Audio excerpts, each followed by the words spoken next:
Okay, we'll start at the beginning here. I was born in the same bedroom that my father was born in, on a farm 2 miles outside of Page, Nebraska in 1942. It was a good year to be born and a bad year for the United States because if you remember 1942, December 7th was when the attack on Pearl Harbor took place. So I have to share the same year with the attack on Pearl Harbor. That I don't remember. Of course, I don't remember being born either, but my grandparents got married in Iowa, near Des Moines, Iowa, and then they moved to Page, Nebraska in about 1890 and started the farm there. They were the first ones to break it up and farm it, and they plowed it all with horses.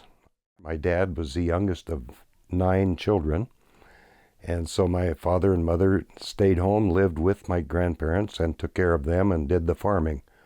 It was 160 acres, of which about 130 of it was farmland. And then they raised some cattle, a couple of milk cows, and a few pigs and some chickens and that sort of thing that was always on the farm in those days. Dad raised corn, mostly, and oats. They cut them with an old thrashing machine that was pulled with horses, and I remember riding on that with my dad. And then the oats were bundled up in the field. A week or two later, they would pick them up and take them to a thrashing machine that would actually separate the oats from the hay or chaff. And you'd end up with straw in one pile and oats in a bin in another. My job at 6 or 7 years old was to be in the wagon where the oats were pouring into it and to keep the oats leveled out in the wagon. It was a very hard job. You got really dirty.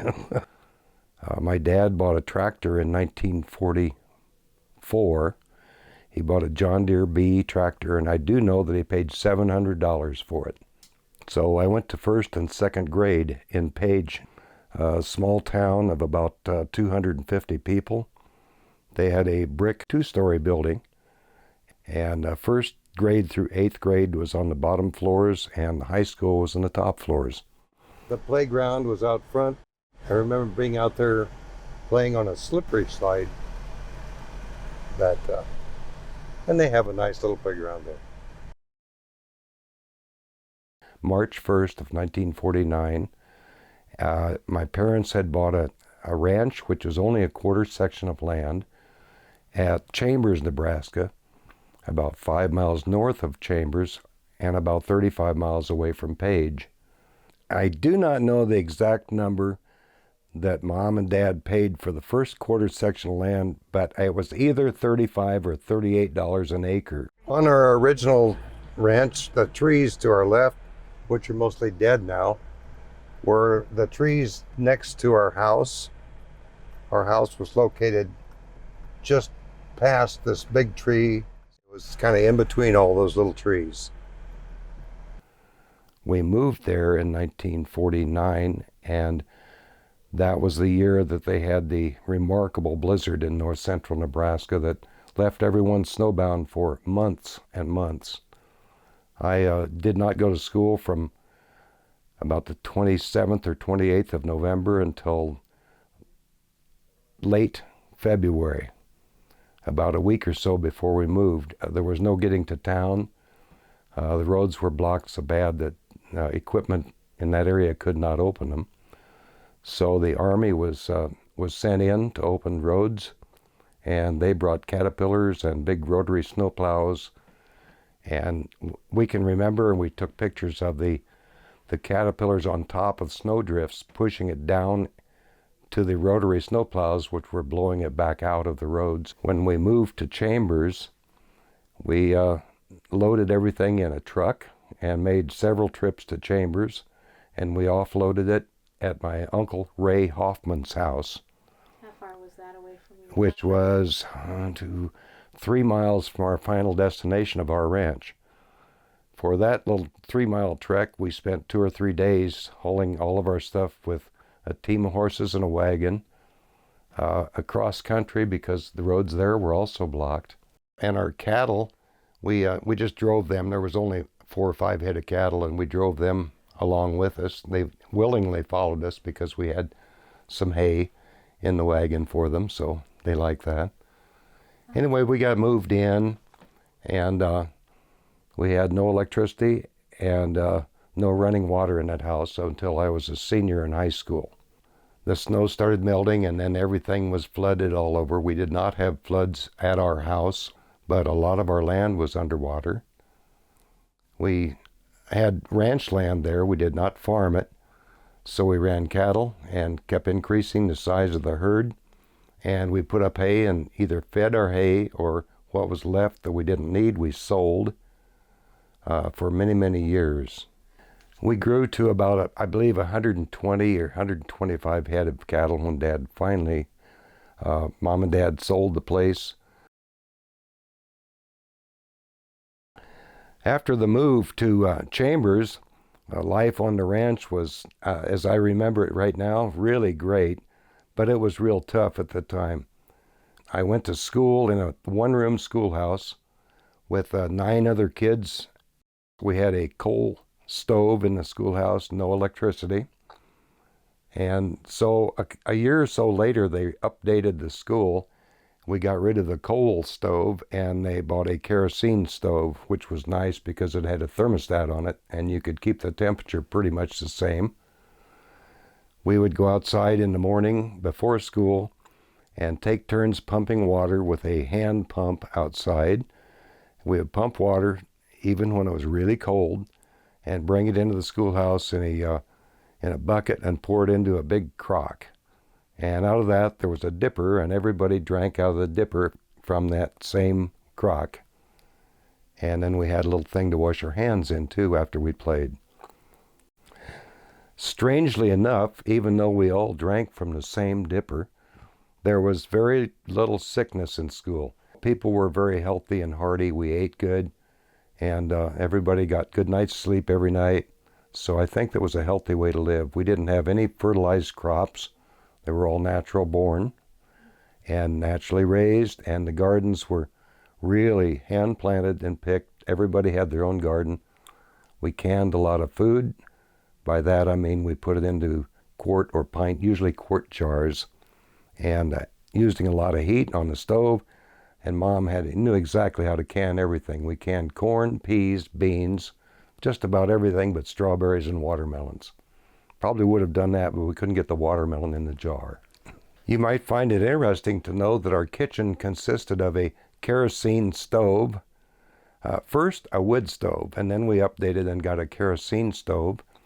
And we had an ice box. We would go to O'Neill every week or two, and we would get a big block of ice, bring it home, and put it into a big metal box with 3 or 4 bales of hay around the outside of a metal box. And then we had gunny sacks and that sort of thing inside it, and we would put the block of ice in there. And so we'd keep one block of ice in there and put the other one in the ice box. The ice box was simply cooler than the rest of the house, but not really cold. The ice would melt, and then you'd have to carry the water out that drained into a trough under it. That was pretty nice because we could keep milk in the ice box and that sort of thing. This went on for about 2 or 3 years, and then we bought a kerosene refrigerator. And so that was really nice because it had a little bitty freezer box about that big, 6 inches by 6 inches by a foot in the top of it, and we could actually freeze ice cubes. So it was a real treat to be able to have Jell-O in the middle of the summer.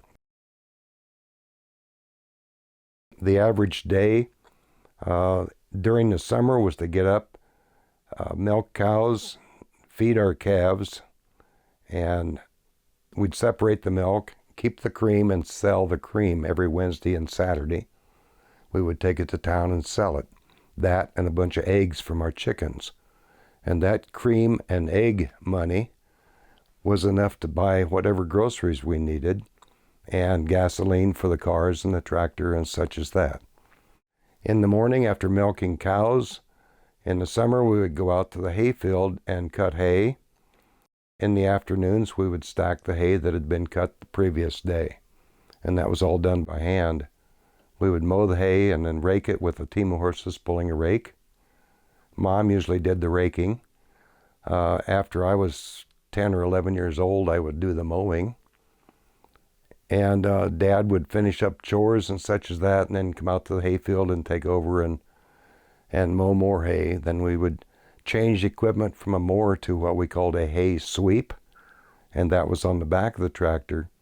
And with that sweep, we would gather up the raked hay and push it up to a stacker, which was a homemade wooden machine that would raise the hay up in the air and dump it on top of a stack, which Dad always did the hard work in the stack to keep it leveled and going straight. And in the afternoons, I would run the hay sweep and sweep the hay up to the stacker. As soon as that was over, it was back to milking cows again, eating supper, and going to bed. So once the hay was put into stacks, we would sell that we didn't need. We knew, Dad and Mom knew exactly how much hay it would take to feed our cattle throughout the winter. So we'd always keep about 10% more than that in case the winter lasted longer. And then we would sell the remainder of our hay. When the snow melted and we got ready to put the cattle back out into the pasture from the feedlot, we would have to ride fence. By that I mean we would ride along with a team and a wagon with posts and wire and staples and everything it took to repair all the fence that had been broken down by the snow drifts over the winter. That was a fun job. You got to walk along the fence. Horses would follow you, so you always had your tools next to you. And I enjoyed that a lot. A lot of fence posts would break off, so you'd have to put new ones in. And staples would come out. They held the wire to the post.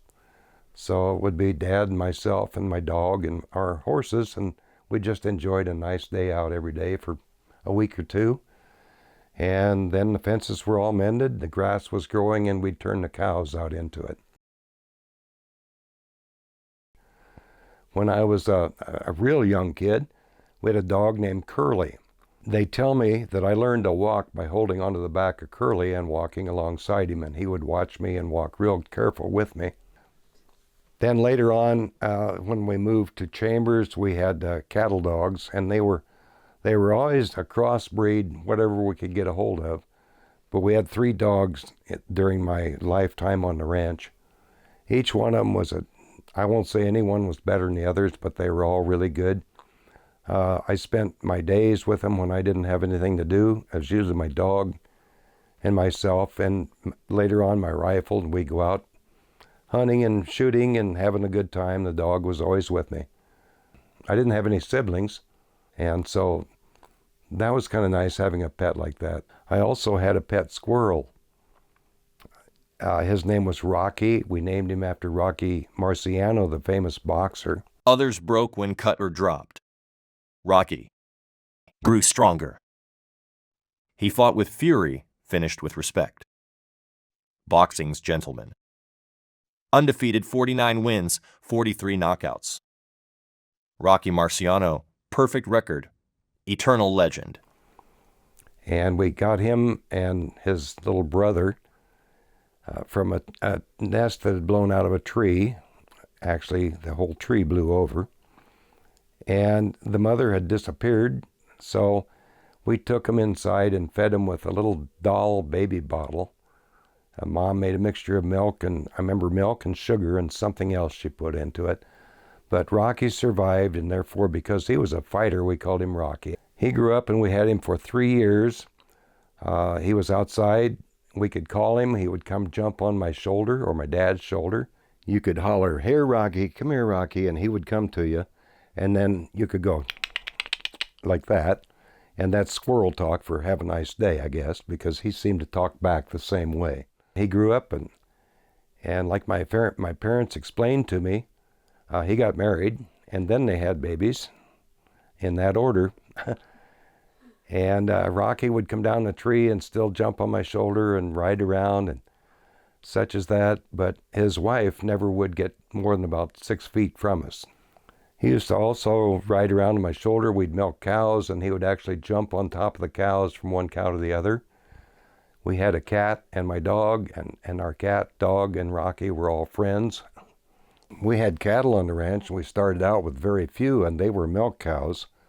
So my dad bought some stock cattle, not very many, and we would have them raise calves, and then we would keep the heifer calves, the females, and that would increase the herd size. So each year we would keep one or maybe two steers out and fatten them up and butcher them, and that was the meat that we had. The rest of the calves, the offspring, we would keep about 80% of the females and sell all the males and about 20% of the females. And every day you'd have to go over and check the cows, which was done on horseback, by the way. And I did that in the summertime. You'd count them, make sure they were all there, make sure they were all healthy and no broken bones or anything, and that they had a water supply, that the wind was blowing and that there was water in the tank for them. Ranch life was really great, with a couple of exceptions. We did have some problems with prairie fires, usually started by lightning, and so every town around had a really good volunteer fire department, and prairie fires were usually extinguished within a few hours, even if they were started at night.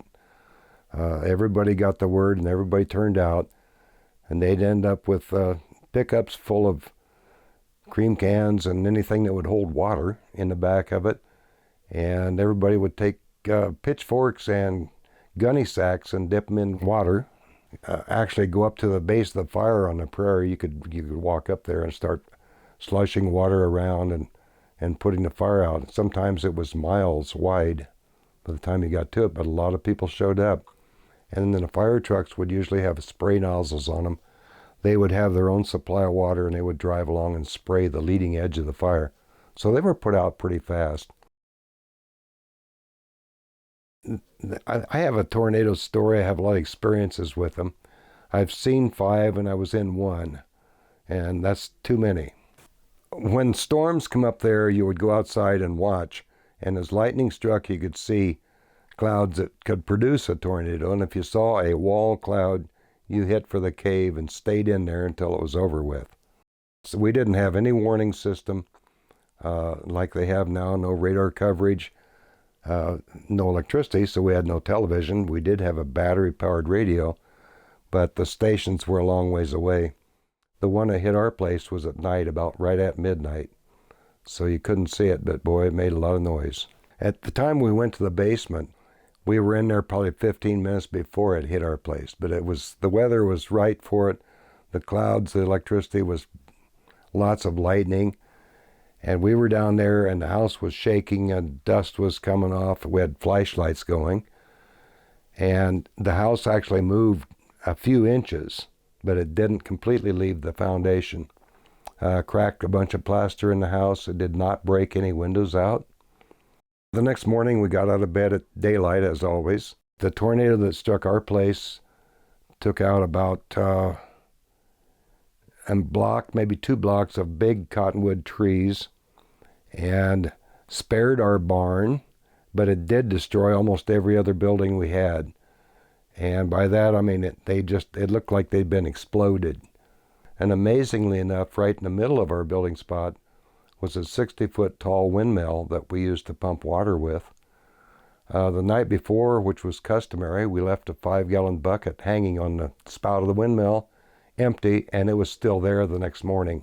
The basement underneath our house, during the time that we were in there with the tornado, there was about a foot of water in the bottom of the basement. The water level was only a few feet below the ground level. When you would dig a post hole to put a post in the ground, there was always water in the bottom of it. So our basement had water in it a lot. That water come up every year, and you couldn't pump it out. It just stayed there. So all of our fruits and such in the basement were on shelves that were about 3 feet high or 4. And we had hip waders to put on to go down in the basement to get fruit. And I guess I've talked a lot about the work that we did on the ranch. It was also a lot of fun. As I said, I used to spend a lot of time with my dog, and I always had my .22 rifle, and I'd go out and we would shoot things. My closest neighbor was a little over a mile away, And so we got along good together. We played a lot together, hunted a lot together, rode horseback together, and we probably got together once every week or two all summer long and did something. Or we would walk down a mile and a half south of our house to the South Fork of the Elkhorn River, and with cane poles and fish. And of course, usually we swam a little bit too. And then my other real good friend, my dear friend Keith Halsey, lived 2.5 miles away, I believe, or 3. We went to Neely to roller skate. That was 49 miles away. But roller skating was fun, and there were a lot of girls over there too, so we kind of enjoyed that. Did you ever get lonely on the farm as an only child and only a dog and that? No, I don't remember ever being lonely, because there was always work to do. There was always something to do. And if chores were done and there wasn't anything to do that day, you go outside and find something to play with, whether it was building something out of wood or whatever. I mean, if it took a whole day to build something that should take 20 minutes, that was fine. It was something to do, and you had fun doing it. I built almost all of my own toys. Before we moved to Chambers, and when I was 5 years old, I had some lath, which are about 1.25 inches by 1/4 inch by 3 feet long. And I got some nails and I built a haystacker myself at 5 years old. And my parents have a picture of me with that. And it was pretty much to scale, and it actually worked, and I did not have any help building it. So I guess that was my start in realizing that when I grew up, I probably wanted to do something that involved building and science and that sort of thing, which I ended up doing. I guess a couple of things I've left out is going to school. It may not appear it, but I did. My grade school was the one-room school, which I mentioned, and it was 1.5 miles from our ranch house. So I got to walk there every day to school and walk home, or my folks got an old secondhand bicycle and I got to ride the bicycle, weather permitting. Now the road, bear in mind, was just a trail, and some of it was extremely sandy, so you couldn't ride a bicycle in deep sand. It'd be like riding in the beach where there's no water on it. And so you'd actually get off and walk alongside the bicycle and for a block or so, and then get back on and ride. And that's how I got to school, in grade school. This road was the 1/2 mile from our house up to our mailbox and to the mail route, which normally in the wintertime they tried to get open. By that I mean the snow plowed off of it so you could drive on it. This road was rarely drivable with lots of snow because the snow would get too deep, they couldn't plow it open. Also, this corner has a lot of fine memories because straight across the road was a range of sandhills that I used to go sledding on. In the wintertime, when the snow came along, roads were impassable. They couldn't get them open. And so I would ride a horse to school, and we had a little barn, keep the horse in at grade school. Or when I was younger, I'm talking up until I was 8 or 9, 10 years old, in the winter, my dad would take me horseback and ride over there, and then he would ride back home. And some of the time we would take our tractor, the faithful old John Deere B, with chains on it, and he'd take me to school in that. It was really cold, and you'd get there and it was extremely cold. All the other kids did the same thing. There was no getting there in a car. And the teacher would actually stay at the school until they got roads open, which sometimes was 2 or 3 weeks or a month. High school was a whole different story. There was 5.5, actually about 6 miles to the schoolhouse in Chambers. So when I got to high school, I drove an old 1947 Ford pickup to school, which would go through a lot of snow and mud and such as this. And then when winter come along and the roads got really bad, sometimes I would take the tractor, the 5.5 miles to school, and leave it there and start it up and bring it home. And by the way, that John Deere tractor was a hand crank. Then when the roads got so the tractor wouldn't get through, even with chains on, I would ride a horse to school.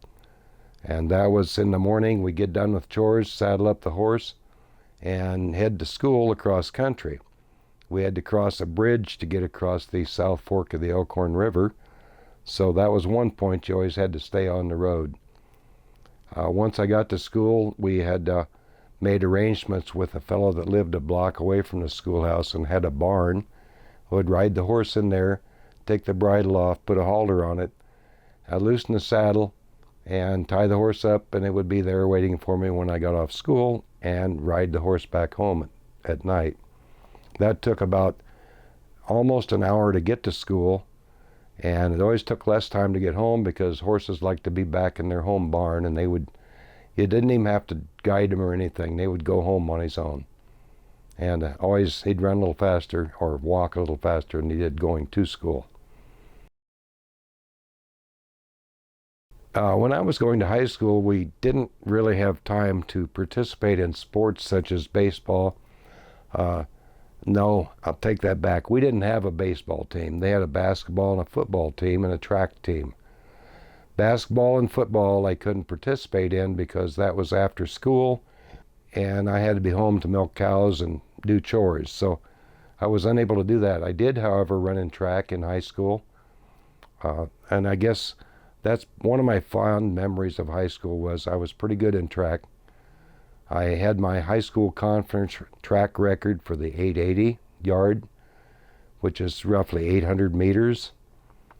And I ran it consistently at 2:03 to 2:04, maybe 2:05 minutes, that is.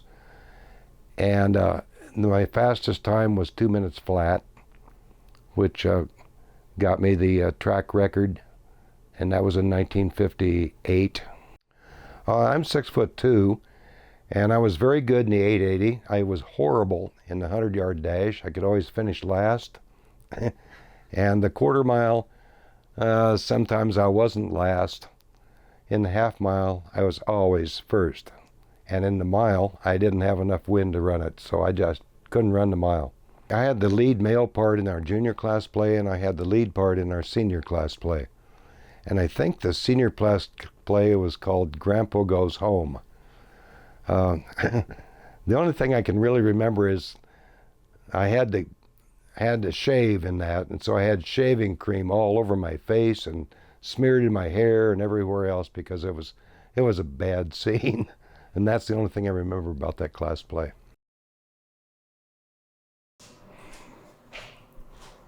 Well, there you go. Yep, that's us. There was 11 girls and 4 boys in my class. LaRue Weller. She was in my class, and that's her dad. He was the principal. When my parents retired, my mother and father lived just a block east of here.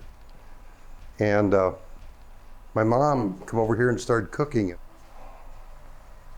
This one right here, and I ran it too flat. There's no records back in 1958. The only injury that I suffered in growing up was in 4-H club. One evening we were doing a cross-country run of some type or another, and I stepped in a badger hole and fell down and broke my elbow. I was 12 years old at that time. We went the next day. My folks took me to O'Neill to the doctor, and they x-rayed it, and they found 2 bones misplaced and cracked. One broke. And the old doctor said, well, you know, just don't move it a lot and you'll be okay someday. It'll be fine. He was right, it is. But at that point, I could only bring my arm up to about here. I couldn't bring it on up. So, and this went on for like a year. I couldn't comb my hair. I couldn't touch my head at all with my hand. And one day, about a year later, my aunt and uncle came to our house and from Portland, Oregon, and my mom was telling him about my elbow that didn't hurt but wouldn't move past 90 degrees. And Mom says, show him how you can't touch your head. And I went, well, I can. And it's been fine ever since. Since then, I've had a couple other injuries, and I've had my elbow x-rayed, and there is a floating bone in my elbow that the doctors say came off the ball in the socket, and it's floating in there. Once I graduated from high school, as I said, I love science, and my intent was to join the United States Navy, as my cousins all had. We came from quite a Navy family, And there was a group called the Beef State Division. And the Beef State Division was all Nebraska boys, and every February they left for the Navy. So I was going to wait till February, and I was going to work in between. So as soon as haying season was over in late July, I moved to Omaha, Nebraska, and went to work with Western Electric there. Well, I guess the long story short is, in Omaha they had electric lights and girls, and so I said, the heck with the Navy. I don't have to travel anywhere to find girls and have electric lights. I got them right here in Omaha. So I stayed in Omaha. I did not go to the service. At Western Electric, I was fortunate enough to get into quality control department the first year I was there. And I enjoyed quality control because, number one, you don't have to work as hard. And number two, it's interesting and it requires a little thinking once in a while. So if you work in a factory and you worked in quality control, it was more interesting than doing the same old thing over and over again. I stayed with Western Electric from 1960 through 1962, and my job that I had there was good, but there was no advancement to it. It was a union job, and so therefore somebody had to die years later before I could advance. When I lived in Omaha, I dated a lady in Lincoln, Nebraska, and we ended up getting married. And her name was Anna Marie. Her nickname was Gidget. And so we bought a trailer house in Omaha and lived in that trailer house in Millard, Nebraska, which was close to Western Electric. In 1962, I decided that I worked at a job that was never going to have any advancement for at least 10 years. And I had an opportunity to go to O'Neill, Nebraska, go to work in a Ford dealership, and ultimately became parts manager there almost by accident.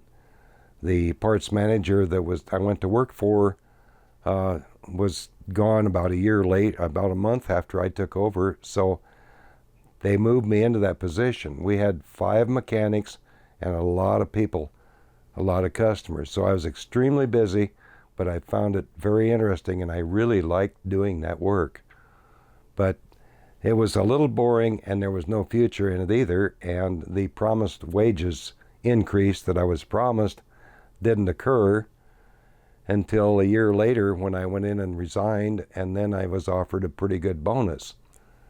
At which time I told Dell Robertson, the owner of it, Dell, I love working for you, but if I'm going to have to threaten to quit to get a raise for the next 20, 30 years, I probably shouldn't be here, so I'm going to go ahead and quit. In October of '63, I picked up and moved everything except my trailer house to Lincoln, Nebraska. My wife was pregnant at the time. We came down here, and a week later I had applied for a job at a brand new company in Lincoln. I had just moved here. It was called Brunswick Defense Division. And because of my experience in quality control, they hired me into quality control there. My office was right above the blue sign here. It was the second window to the left of that blue sign that says General Dynamics. On Sunday night, myself and a couple other people used to climb up on top of the water tower and watch the stock car races across the street.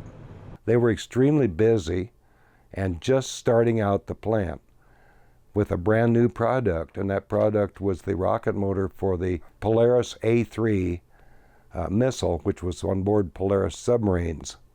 So we built all of those. Every missile motor was built here in Lincoln, Nebraska. And because we were slow at getting started and the government wanted them really bad, we worked lots of overtime. From October, roughly the 15th or 18th of October until the following 4th of July in 1964, I had a total of 5 days off. And that constituted the day Randy was born, Christmas Day, and 3 days off at Easter. Other than that, most of those days were also anywhere from 10 to 16 hours a day. So there was a lot of overtime. Things went pretty good for us. It was financially wonderful. Then we got into other rocket motors that we built, and some of them were for satellites. The Scout and Delta rocket motors were small. They were only about 2 feet in diameter and 3 feet long. And part of the government contract was that they had to be x-rayed at the end of the build to ensure that all parts were in place. So I used to haul them in a company station wagon down to a doctor's office in the Stewart building downtown, walk through the lobby on the elevator and into the doctor's office with this rocket motor and take it in and have him x-ray it. My boss came to me and says, "Hey, Glenn, how would you like to go to an x-ray school and learn industrial radiography?" And I said, "Oh, it sounds good. What is it?" And so he said, "Well, that's x-raying things for industry instead of people." So they sent me to Danbury, Connecticut, to an x-ray school.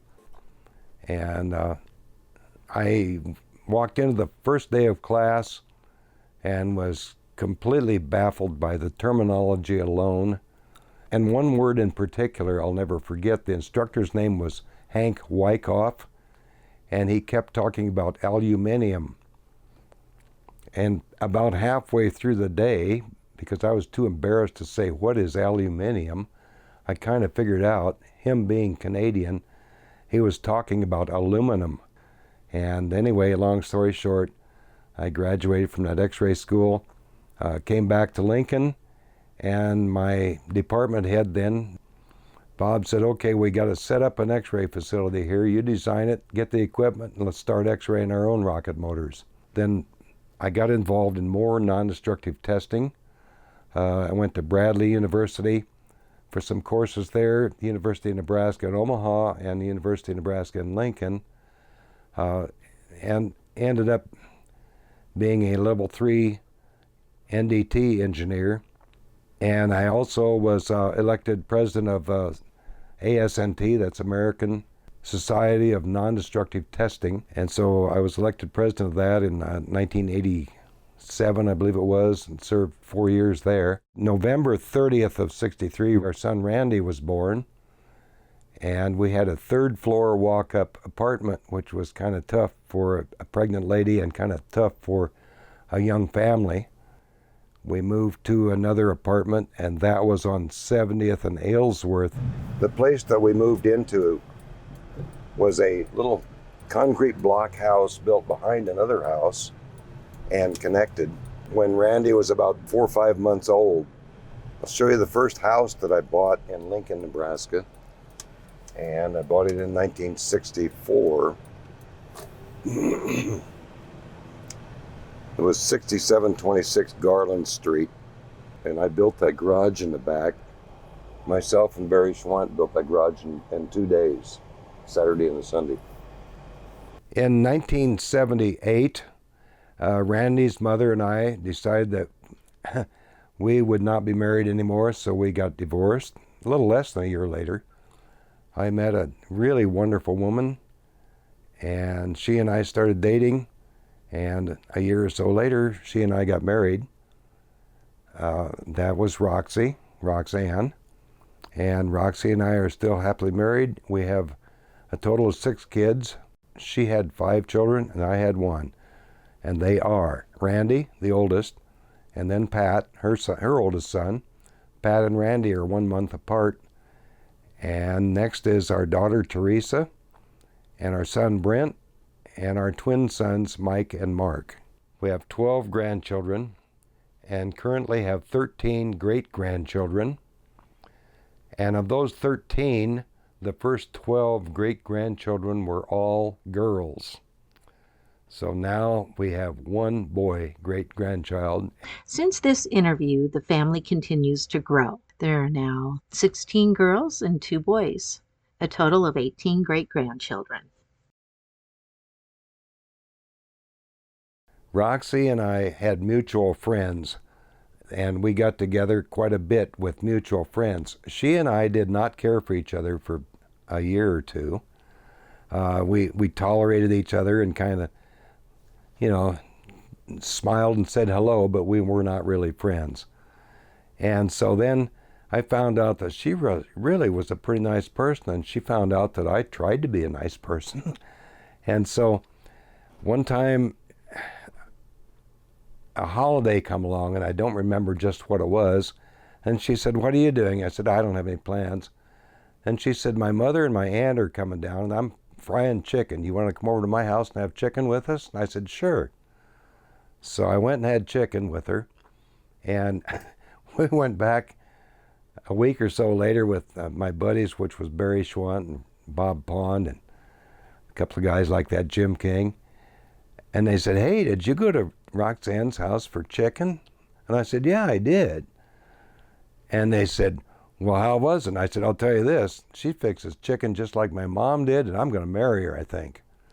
Roxanne and I decided to get married at the Colonial Inn. We had the wedding service there, and we had the reception there at the Red Lion Lounge, which was in the basement of the Colonial Inn. And that's where Roxy and I actually met. We got married in a blizzard, and unfortunately my mom and dad from Chambers could not make the wedding. They started out and got snowed in and stuck 30 miles from home. She and I bought a house on 6914 Colby Street, 5 bedrooms with 1 bathroom. And so 6 kids and 2 adults, we all lived there, and we survived, and everybody learned how to share, I'll tell you that. And so we lived there until basically the kids had all graduated from high school and were in college and working and such as that. When we decided to sell that house and buy the one that we have now, our real estate lady came over and she said, "Yeah, I can list it," and everything would seem to be working out fine. And she said, "I'll need a key for the lockbox so I can unlock the door and let people in and show them around and such." And we go, a key. Let's see, we've been here for 12 years, and I don't think we've ever locked the doors. And we had to look around for a day or two to find a key to the house. We had never locked those doors. Kids were running in and out day and night, so you just couldn't lock the doors. And then Roxy and I bought a house at 4140 Turner Street in Lincoln, Nebraska, where we still live to this day. We have a 3-bedroom upstairs and 2 bedrooms downstairs, and just her and I live here. That's not the way most people do it. And we have 2.5 bathrooms now, with only 2 of us using them, so the old days of waiting your turn are over. I'm kind of up to the point that we retired. Roxy and I both retired in 2009. Randy's son, Caleb, was born in the same day I retired. When I retired, I'd been there 45 years, and the plant manager decided it was a good time to throw a party at work. So they shut the entire plant down at 9 o'clock in the morning. It was going to be for an hour. And they had cake and cookies and all that, and they roasted me pretty bad. Oh, they told every bad thing I'd ever done out there, and probably a lot of things I hadn't done. But this went on for 2 hours. And so anyway, about a half an hour into it, the phone rang and the guard called me up and said it's an emergency. And it was Randy calling me up to tell him that son Caleb had been born. So I can always remember Caleb's birthday the same day I retired, or I remember when I retired the same day as Caleb's birthday. My mother and father passed away in 2004. My dad died at 94 years old, and in 2006 my mother died at 96 years old. Roxanne's mother died in 2009, I believe it was. And so when we retired, we decided that we better enjoy life for the few years that we had left, which fortunately has turned into more than we thought maybe it might.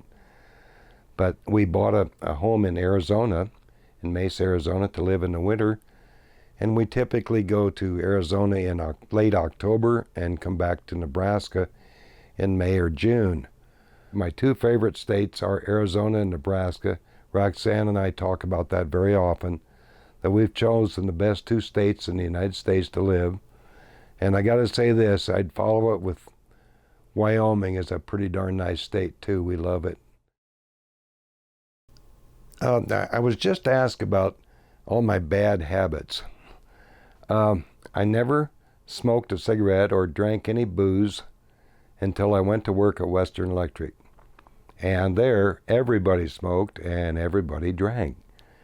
And so within 6 months, I was smoking cigarettes occasionally. It wasn't habit forming, but then I found out that it was very habit forming. Unfortunately, I smoked for a long time.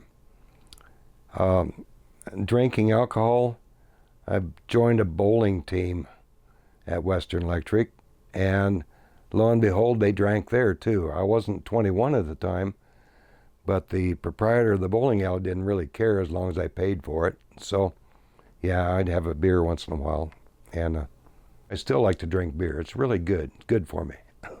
But my doctor one time says, recently, hey, you're gaining a little weight. And he said, you're looking good and everything's going great. And I said, yeah, I switched brands of beer. And I quit smoking, fortunately, about 29 years ago or so. Number one, I've always loved to fish. I fished a lot. One time, many years ago, I had a 16-foot Lund boat, and I decided to come out here fishing alone. I was in a lake about as close to the middle of it as you can get, and it was during the week, nobody around, and it was kind of rough water, and so I wasn't catching anything. I decided to move, and I took off to go somewhere else across the lake, and my fishing poles started bouncing off the seat.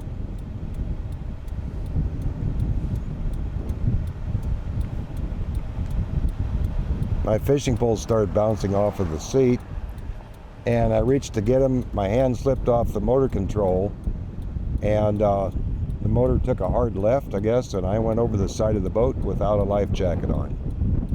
Well, I had a lanyard on, so the switch deactivated and the motor quit, but it was really windy and the boat was blowing away from me, and I couldn't swim fast enough to get to it fully clothed. I had blue jeans on and I couldn't get them off because they were fitting too tight, and was pretty well exhausted, and my leg was cut up a little bit. And this went on for seemed like hours, but it was actually probably less than maybe a half an hour. I was pretty much not going to make it, I thought. And somebody from Omaha happened to see me and came over there and found that the boat was drifting and started looking and found me. And they pulled me in, and I was in pretty bad shape for a while. But I survived, got the boat out of the water, took it home, and put it up for sale the next day and sold it a week later. And so that was the end of that. But this lake looks really big when you're in high waves. You're swimming with your clothes on, and you didn't invite yourself to go swimming, we'll put it that way. Did you kick your shoes off? I did kick my shoes off. So your shoes are laying at the bottom of the lake. Yes, they are. And if they ever drain a lake, I'll get my shoes back. I also really enjoy shooting handguns in competition. And I have not shot anything live for many, many years. But several years ago, I shot a rabbit, and it was squealing a little bit, and I said, I don't need to kill anything after that. So I just haven't. I love target shooting, and I like shooting an indoor range also. Decided not to go out for our 25th anniversary. Roxanne surprised me by giving me flying lessons. Now you notice I'm getting a smile on my face. I love airplanes and love flying. Yeah, green and yellow. The airplane in the middle is a Cessna 152, and that's one that I used to fly. The one in the middle there. So it's still going. Roxy and I bought season tickets in 2001. That was the first year they've been here. We've had the same seats and the same season tickets every year up through this year. Roxy and I enjoy traveling a lot. We've been on 16 different cruises, most of them in the Gulf area on both sides of Mexico. We've also been to Alaska. That was a beautiful cruise up there. and to the East Coast. We love socializing and dining out, going out dancing, being with friends. In my political beliefs, I'm very conservative.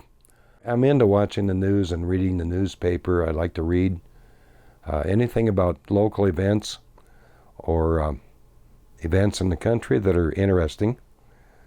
I've read lots of books. Most of them, my favorite is autobiographies, or I have a couple of friends that have written some fiction, and anything scientific. I have bowled and I played golf. I'm pretty good at both of them. In fact, I can say one thing, I'm really good, because not everybody can brag about the fact that, like me, my bowling score and my golf score is the same. The other sports that I enjoyed a lot, I was in judo for about 3 years. I also enjoy watching any shows about animals. I crack up when I see dogs doing crazy things or tricks or whatever. I really like cows because they're a sociable animal. Rarely see a cow out alone.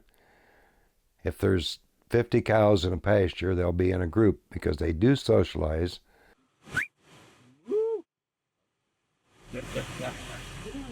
They're very curious. If something new occurs in their area, they'll be the first ones there to look at it and smell it and all that sort of thing. I love dogs. Roxy and I had a wonderful Schnauzer dog for 16 years before he passed away. I like to eat just about everything except cooked cabbage or anything that smells like cooked cabbage. I love ice cream. And I really like Mexican food from good Mexican food. I'm pretty picky about that. As far as meat goes, I'm an old rancher that loves hamburger, and that'll never change. Also, I got to tell you this, I like liver and onions if it's cooked right, really well. So that should start a debate. People either love that or they hate it.